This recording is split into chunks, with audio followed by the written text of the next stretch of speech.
This is FBG Jenn. And FBG Kristen. And I'm FBG Margo, host and producer.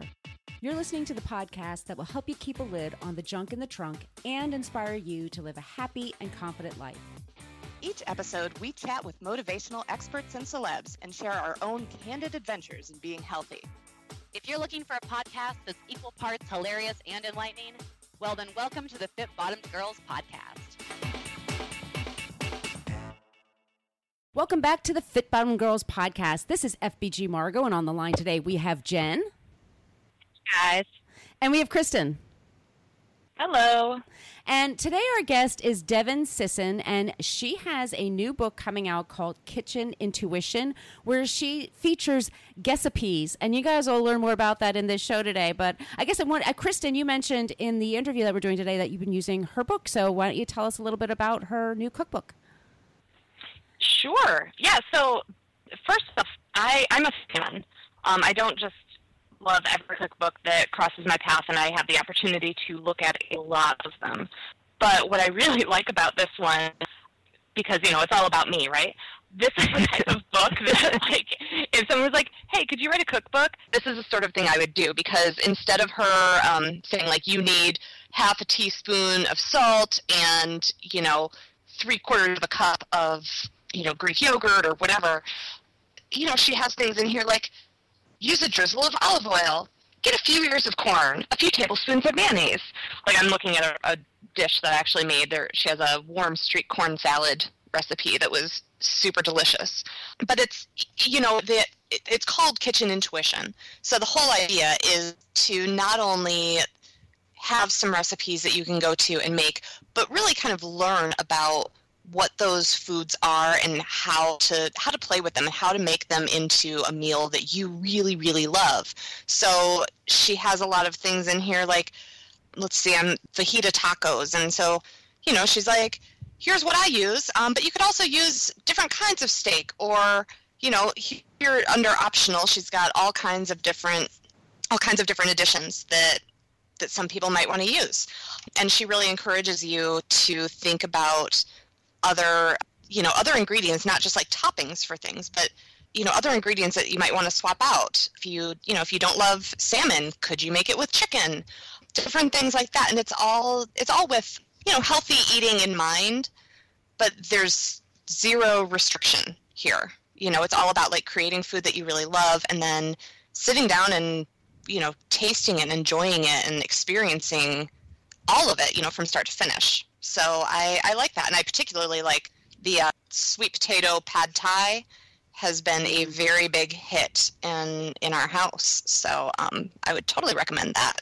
And we're gonna have, or maybe we already did run the banana waffles recipe, on Fit Bottomed Eats. So we'll make sure that we've got a link to that in the show notes. But that's one that she has said multiple times is totally one of her favorite go-to, you know, share it with everybody, eat it all the time recipes, whatever. Are the sweet potato, is the sweet potato pad thai, or like the noodle sweet potato, or what does she do for noodles? They're sweet potatoes. Oh, that's cute. Oh, That's cute. That sounds amazing. And it was like the easiest thing in the world too. And I was a little nervous because I knew I would like it because I like basically anything sweet potato. My husband is not quite as easy to please with that, and he's actually requested it numerous times since then. That's a good recommendation. I've modified it a couple of times, and he's like, actually, could you go back to the way it was the first time, because I really liked that. So, you know, and that's the thing, right, is when you're playing with food and when you're really learning about what you like, not every single thing is going to be a huge hit, although everything that I've done with it has certainly been edible, and I've enjoyed it. But, you know, you just learn about what works for you and what works for your family. So it's more like it's intuitive cooking. You know, we talked about intuitive eating a few times on the show and on the blogs, but this is intuitive cooking. And so I was wondering, like, you know, you guys know, and if you follow my friends and family know, I'm like a huge fan of my Instant Pot. I really like, you cannot pry that thing away from me, but it is perfect for recipes because you just heat it up, throw in the veggies you like, throw in the protein, and then I decide, do I want it to have a peanut flavor? Do I want it to have basil? Do I want this? And it's just beautiful for that. And I'm learning to be a much better cook just because I'm not following recipes so strictly, like it has to be a certain way. I'm kind of figuring out my own way with things. And so I think it's going to be, I can't wait to try out this book. And that banana waffles recipe sounds delicious. So, Margo, question on the Instant Pot. Yes. Okay, because, and I think that we'll get into this in a second as to whether we are more guessipy or recipe people. But I have trouble with things like the slow cooker or, baking, because you have to put everything in and then you walk away and you leave it and you can't add, you can't taste it as it's going and say, oh, you know what, more salt, more garlic, which is basically I'm always like more garlic. Same here. So how does that work? Because I don't know, maybe other people are as clueless as I am about the actual real life usage of an Instant Pot. It's great for, you can defrost things really quickly with it. It's also, it's a slow cooker. It's a fast cooker. It cooks really quickly. It's stainless steel. It heats really quickly. And it's also a pressure cooker.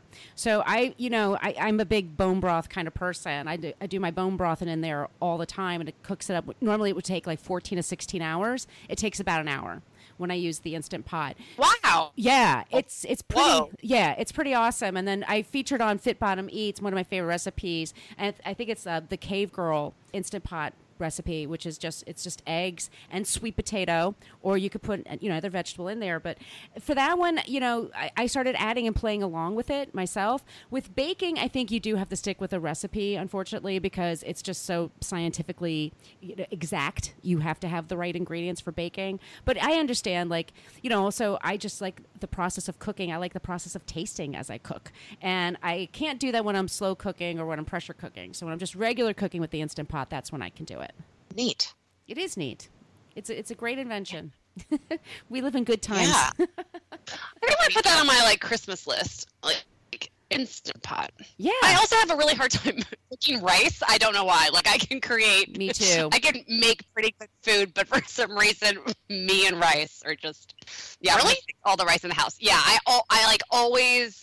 I don't know. I always measure the water and I follow the directions, but I don't know. That sounded judgier from me than I really meant it to be.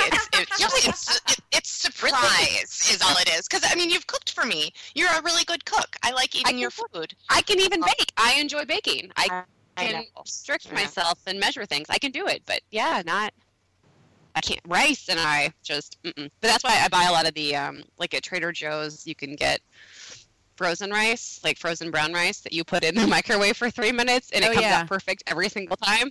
I was just like, why am I lamenting the fact that I can't cook rice? I'll just do this. Well, and you guys, so we have gone in, and we're not paleo in my house. We're not paleo. We're not gluten-free. We're not any of that.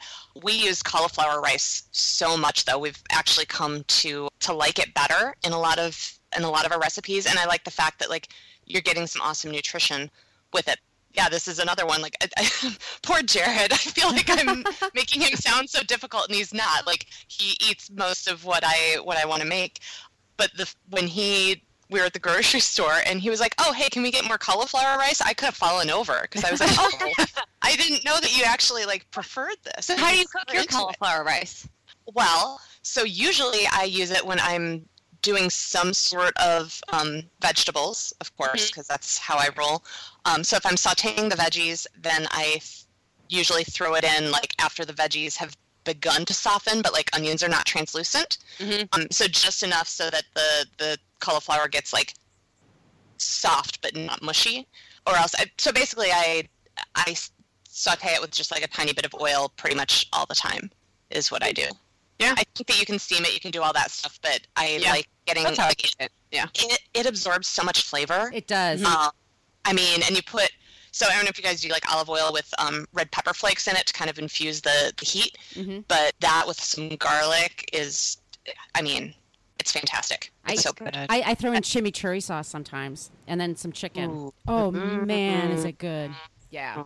Yeah. I'll do a cauliflower, a stir fry kind of rice situation. Yeah. With the soy sauce and eggs and little peas and carrots and it's good. Peas are way underrated, y'all. I've been eating peas lately. They are sweet, little delicious, little green. I've been totally into them lately. Good. Yeah, they're wonderful, and they're nice color to see on your plate. I love it.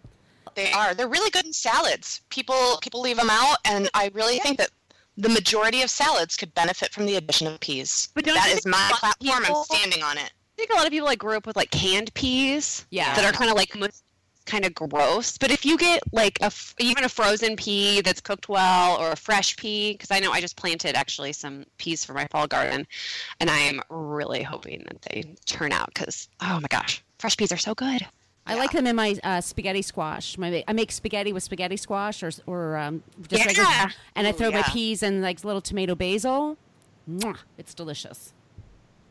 Yum. Yum. I know, and I'm so hungry, you guys, and we have more shows to tape, but I know. We'll just continue talking about food and eating. Yeah, we'll do that. So, you guys, we're going to just go right into this interview today. It's with Devyn Sisson. She's an absolute delight. You're going to love hearing about her, and let's just go into her interview. Welcome back to the Fit Bottom Girls podcast. She is here today to talk about her book, Kitchen Intuition. Welcome to the show, Devyn. Hi, so happy to be here. So, Devyn, we're really happy to have you. This is Margo, and on the line today we have Jenn. Hey there. And we have Kristen. Hello. And we're all excited to talk to you. So, Devyn, this is Margo. I'm going to ask you the first question. Your book, Kitchen Intuition, is filled with personal stories on top of your excellent recipes. In it, you talk about battling with orthorexia and using intuitive eating and mindful eating to heal your relationship with food. Can you please explain to our audience what exactly orthorexia is and how it inhibited your joy for living and eating?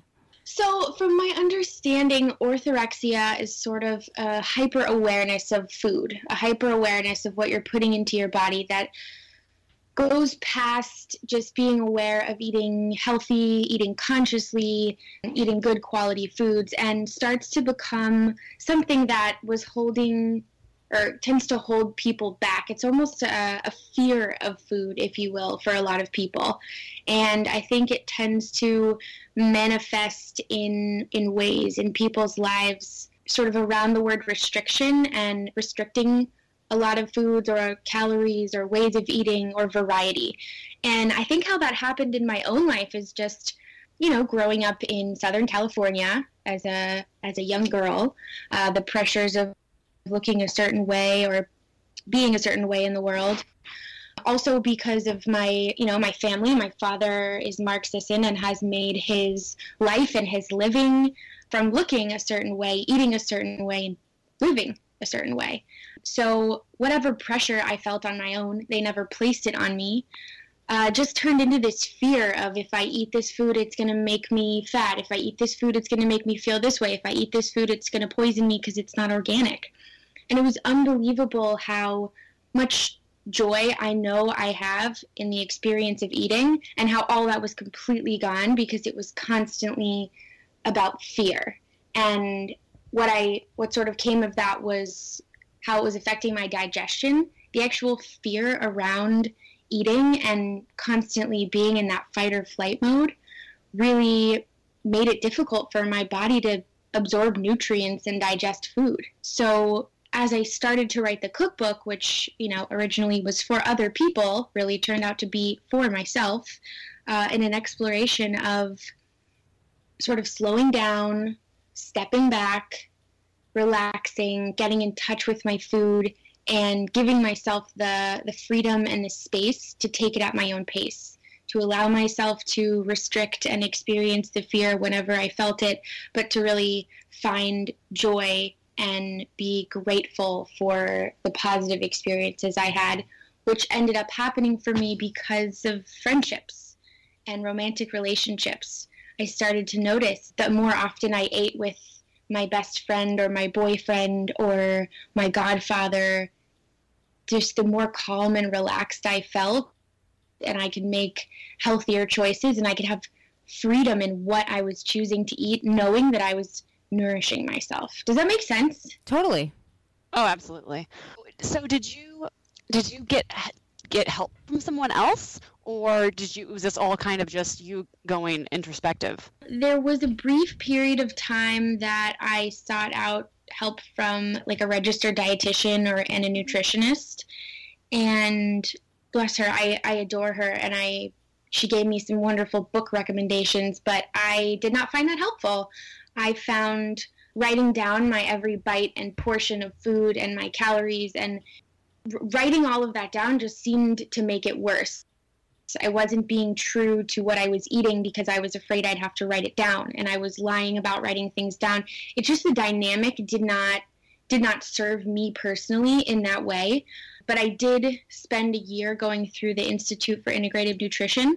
Yeah. And that, with no intention of becoming a health coach, so to speak, but I really used that program to sort of delve deep inside myself and start to notice my habits and practices with food that were no longer serving me. And what seemed like something that came out of the blue, I don't ever remember thinking about all of this or struggling with any of this in high school. It was really when I went away to college and started to have to make my own food choices, grocery shop for myself. I started to ask myself, am I eating these foods because I'm familiar with them and they were in my fridge at home? Am I eating these foods because Dad says Dad tells the world that we should eat these foods, or am I eating them because they feel good in my body? And that was the first chance I had to explore what was good for me. And again, I sort of took it to the extreme for a little while and threw off the balance of hormones in my body and lost a lot of weight and realized that that's not really how I wanted to live my life and how I was feeling or how I was experiencing food, because I know how much joy it brings me. Yeah. Now, Kitchen Intuition it's currently sitting on my kitchen counter, and I made a couple of recipes from it the other day, and they were both big hits. My husband and I were actually brainstorming what other things we can do. We did the sweet potato pad thai, we were like, well, what else can we add to that? What can we do with it? Which is what I really love about your book is it's all about encouraging people to play with food, and you're talking about finding the joy in cooking and eating and all of that, and I think that rings really true. But I wanted to kind of give you a chance to tell our listeners a little bit more about this book, because I think it's really cool. And I was actually telling Jenn as I was looking through it, I'm like, this is like what we would do. It's just really friendly and inclusive. But yeah, like it's just so much more than a cookbook. So can you tell everyone a little bit more about what they can expect from Kitchen Intuition? Yeah, absolutely. The book is like my heart song. It's just experiences I've had, a small piece of me that I wanted to share with my friends and family, and then, all of the Amazon customers and Barnes & Noble goers. But I really wanted people to understand that cooking can be fun, that food isn't scary, that good quality, nourishing, healthy food doesn't taste gross, and that being tired or not having a lot of money is not an excuse to not take care of yourself.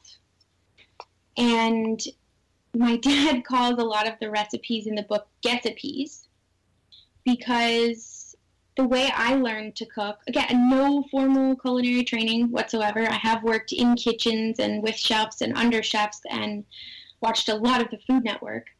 But he calls them guessipes because during my time of restricting, I had all of these things I wouldn't allow myself to eat, but I still wanted to find ways to eat waffles or lasagna or spaghetti and meatloaf, things that I wasn't allowing myself to eat. So I had the list of foods that I felt comfortable eating, and then I decided to seek out recipes and find ways to satisfy my cravings. And so if I wasn't eating dairy for 1 week, or nuts 1 week, or meat 1 week, or fat 1 week, whatever it was, I was still able to find creative ways to make these recipes. And I think, at least in this day and age, you're starting to see it a lot in restaurants right now. There's so many things people are choosing to not eat, whether it's gluten, dairy, meat, sugar.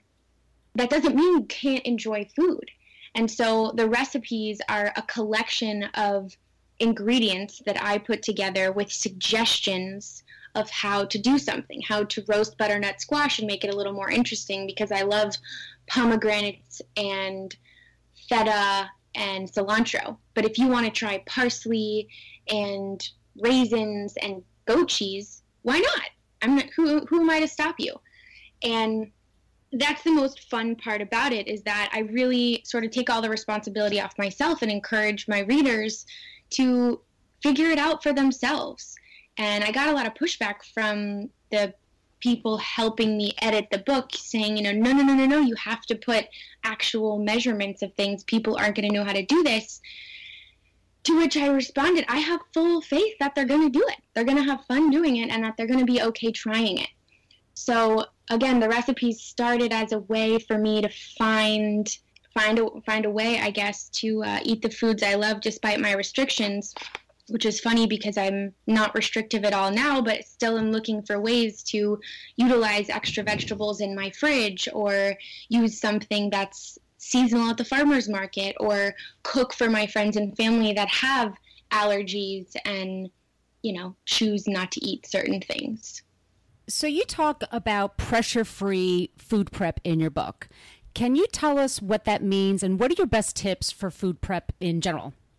Having things available in your fridge. So food prep in the way that people are doing meal prep on Instagram, cooking your food from start to finish, having meals perfectly portioned out. If you have time to do that and enjoy doing that and it works for you, I think that's a great idea. I feel like if I have things that are just sort of ready in my fridge, then I'm good to go, and I will make better choices with my meals. So that might mean going to the grocery store and just cutting the ends off and washing all of my vegetables, or cutting them in a way that I would use them to saute or roast or steam, prepare in some way, getting my dressings ready for the week, or just having things on hand like a chicken, a pre-cooked chicken breast or some fish or whatever protein, hard-boiled eggs, things that you enjoy eating and snacking on. Nothing has, not everything has to be prepared on Sunday for the entire week, but throughout the week, if you're making a little bit extra food for dinner, you can eat for lunch the next day. Or if you're just taking that first step when you get home from the grocery store to just cut the ends off your broccoli, wash it, peel whatever you're eating, cut up the sweet potatoes, just taking that first step to get the food ready, and you're going to be a lot more likely to make stir fry for dinner if your vegetables are already cut and sitting in a bag in the fridge. That makes sense, right? Totally. That makes so much sense, because I think some people, like you're saying, if you're in a meal prep, full meal prep, have at it. But I think some people look at that and you're like, man, I do not really want to spend an entire Sunday, preparing all my meals for the week. Yes, it sets me up, but I got a life to live. So I kind of just kind of chop it up, just make stuff a little bit easier as you can, And at least for me, I would grocery shop every single day of the week if it fit into my schedule, simply because I kind of like to pick what I'm going to eat that day. But for me, I don't know on Sunday what I'm going to want to have for lunch on Thursday. Right. So that takes some of the joy out of it for me, and it certainly works for people that are moving towards a goal, a specific goal. I know that can be really helpful and supportive, but just taking that first step to cut things up or wash things or get things ready, have things available. That way you can still use the same ingredients you would as if you were food prepping or meal prepping for the week. But on Monday you can stir fry, on Tuesday you can roast, on Wednesday you can steam and throw it in with some sauce. You can kind of mix it up while still getting good quality ingredients, and then you're a lot less likely to order food late at night if you have a bag of almost ready food sitting in the fridge. Totally. So I think we may have a lot of listeners who, hear you talking about the intuitive eating piece, the intuitive cooking piece, and all the meal prep and everything, and kind of wondering, if someone was more restricted or was kind of trapped in what we kind of call the all or nothing thinking, like I'm either 100% healthy, full in, or I'm kind of off doing takeout or whatever. People want to kind of take that first step to trusting themselves, to being more intuitive. Where would you suggest that they start? Besides getting your book, I guess, right? Well, that's obvious. That's before everything. Where would I suggest they start? I know the kitchen can be a really scary place for some people, especially those that are really dealing with some restricting. Even there's a story in my book about my best friend when I was living in New York was struggling with a very serious eating disorder. I spent, nights in the hospital with her.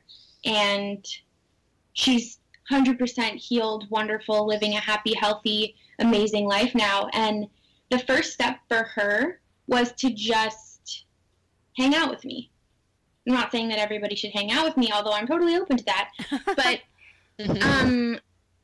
it's like there's no one answer for everybody. And somebody asked me in an article to put it in 3 steps.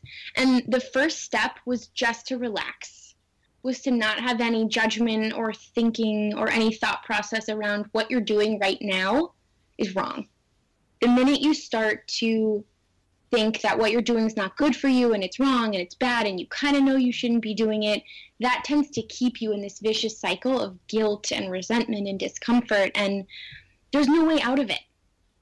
If there's a way that I could encourage people to more often be in the experience of enjoying food, even if for somebody, again, that's going to lunch with one particular person because they feel more comfortable, or going to a good quality restaurant that they really enjoy and having a meal on their own.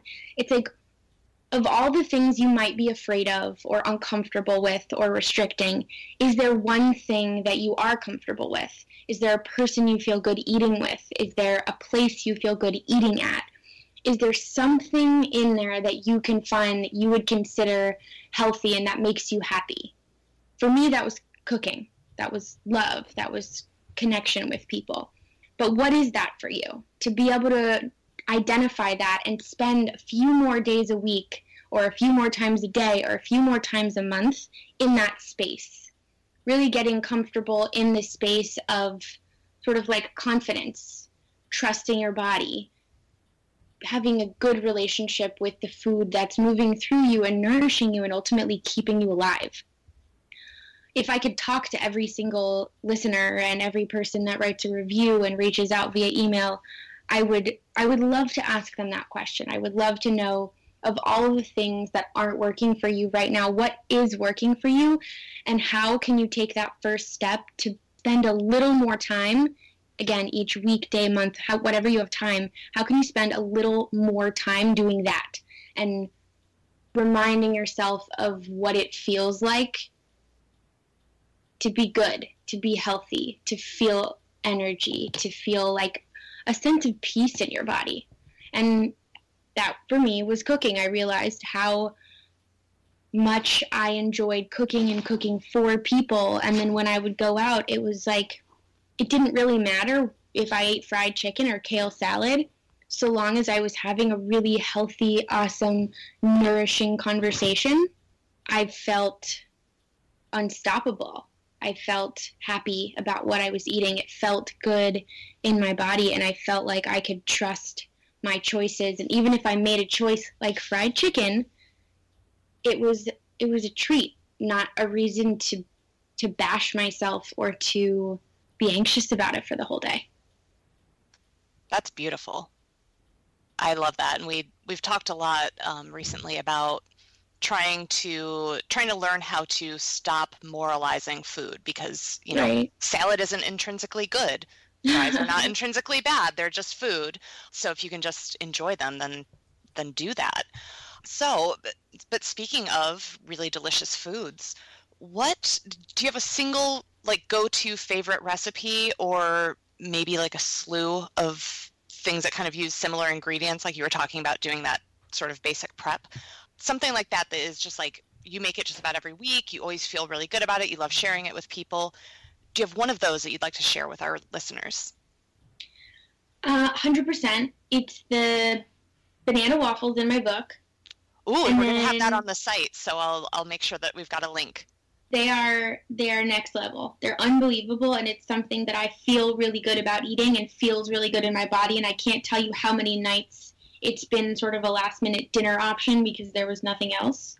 But another thing that I always have around, always feels good, and tends to be a hit with my friends and family is just a simple stir-fried vegetables. So whatever's seasonal, whatever's available for me and the people around me, it tends to be onion, carrot, bok choy, broccoli, and mushrooms. If I have any combination of those vegetables in the refrigerator, there's nothing I can't do with them. And any spice in my cabinet, Italian, Greek, random herbs in the fridge, try some Indian, Asian, whatever's available to me with some ghee or butter or coconut oil in the pan. Those vegetables can taste so amazing. And time again, I invite over the unhealthiest of eaters, and, you know, they leave asking when they can come back or if they can take home leftovers, and it's organic vegetables. Like, I feel so successful when that happens. So you are adept at cooking for all kinds of peoples and all kinds of types of eaters, including picky, correct? My boyfriend, my father, my mother, my best friend, and my grandparents are some of the pickiest eaters I've ever met in my entire life. And when I cook for everyone, sometimes I fantasize about setting the table and telling everyone we're having water and air for dinner because that's about the only thing that everyone can eat. So what are your tips for when you have a bunch of people over, like, let's say all those people you just mentioned, you know, how do you make that happen? How are you able to address everyone's different needs and their wants and their desires? So I make a list of ingredients that everyone can eat. I try to not focus on what people aren't eating at the moment or what they can eat. Instead, I make a list, and sometimes that means asking them. Sometimes I'm, you know, not aware what cleanse my mother is on or what lifestyle or way of eating and lifting my boyfriend chooses to follow. So in their own respect, they all sort of move it around depending on, again, how they're trying to work out, how they want to look and feel and live where they are in the world. So it's not a restriction so much as a choice that, you know, my boyfriend spends 3 months in keto and then goes out of it again. So I make a list of all the things they can eat, all the things that they enjoy. And again, this doesn't have to be a huge list, but 1 or 2 protein vegetable ideas for each person. And then I kind of just make sure that there is enough available that everyone kind of the same things on everyone's list. And I use those as inspiration for making something else. A lot of the time I find it's mushrooms that everyone's eating at some time in their life. So making a huge bowl of sauteed mushrooms with fresh herbs and some ghee or a little bit of, you know, tamari, things like that. And then my grandparents are vegan, my brother's a vegetarian, my boyfriend doesn't eat pork, my mom doesn't eat red meat. Most of them are going to eat some fish. So finding a, you know, good quality fish source.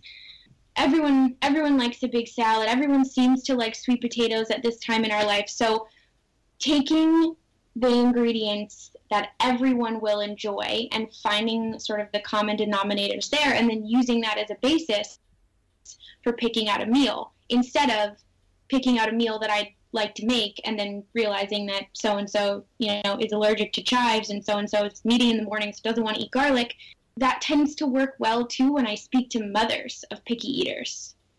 Like, your kid might not like steamed Brussels sprouts, but there are some vegetables that he or she is willing to eat. How can you prepare those in a way or hide them in sauces and dishes and food so that they're still getting healthy, quality nutrients, but, you know, delicious food that they're willing to eat and excited about eating? Totally. So you have a new restaurant opening in September. You want to tell us a little bit about it? Yeah, so the restaurant's called Primal Kitchen, and my brother and I have been sort of, well, doing this from the start, actually. Everything from choosing the location to hiring the architect and the managers, the engineers, and it's a upscale, fast casual restaurant, again, in downtown Culver. We'll be serving breakfast, lunch, and dinner. The entire restaurant is gluten-free, refined sugar-free, and we only cook with safe oils. Sunflower oil, coconut oil, avocado oil. The entire restaurant's going to be organic, locally sourced when possible. All the meat is completely grass-fed, and we'll be offering just really interesting menu. You know, we have fried chicken and waffles on the menu, but it's like sort of my banana waffles mixed with a almond flour crusted baked chicken. That's unbelievable. Smoothies, teas, bone broth, juices, paleo wine, and gluten-free beer. And we've really been immersing ourselves in the community, getting in the schools and the sports teams and the gyms, just all the community members, because we're really interested, similar to my book, in just giving people a space to eat well, to eat healthy food, to eat together, and to realize that food that's nourishing for your body is delicious. That is the truth, for sure. I love it. So we have time, I think, for one last question, and this is a big one that we ask everybody on the show, and that is, what is the last song you listened to before you joined us for this interview? My gosh. Oh my gosh, this is so funny because I think Kiss from a Rose by Seal. Oh, wow, that's a great song. Was on the radio when I was driving back from my sort of morning coffee walk routine. And that's hysterical because not necessarily a song I would have chosen to listen to, but it came on the radio and I was so happy to just let it be and listen. And I thought to myself, like, that's just what today's going to be like for me. I'm just going to just let it be and see how it feels. Aw, that's amazing. Well, that's beautiful. That's a beautiful sentiment. I love that song, by the way. I think it's a great way to start the day. Yeah. Well, thank you so much for being on the show today, and good luck with your restaurant. Thank you. I really appreciate it. I'm so happy to have been able to share some of my story and talk with all you guys. I loved your questions, and I really appreciate you for having me on. Oh my gosh, you're a great guest. Thanks for sharing all your insight. Yeah, hello. Of course. Hello. Love this show? Tell us why in a 5-star review on iTunes, and we'll read it on the air. Also, make sure you are a subscriber. If you want to reach out to say hi or have a question about a recent episode, yay, well, feel free to email us at podcast@fitbottomgirls.com. And if this podcast jives perfectly with your brand, consider sponsoring the show. Get more info by emailing advertising@fitbottomgirls.com. Find all kinds of Fit Bottom goodness online and on social media at Fit Bottom Girls, Fit Bottom Mamas, Fit Bottom Eats, and Fit Bottom Zen. And if books and movies are your thing, check out the other podcast I co-host called Book versus Movie, which you can find anywhere where you search for podcasts. Thanks for listening.